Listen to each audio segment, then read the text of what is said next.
এই নির্বাচনটি জাতির জন্য একটি গুরুত্বপূর্ণ নির্বাচন।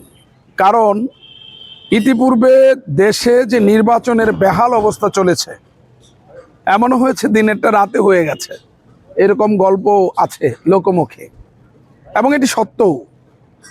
তো আপনি এই নির্বাচনটি হচ্ছে জাতির জন্য একটি নির্বাচন, যে নির্বাচনে আপামর মানুষ অংশগ্রহণ করবে এবং এইখানে অংশগ্রহণ করে যারা নতুন ভোটার হয়েছে তারা তাদের ভোট অধিকার প্রয়োগ করবে।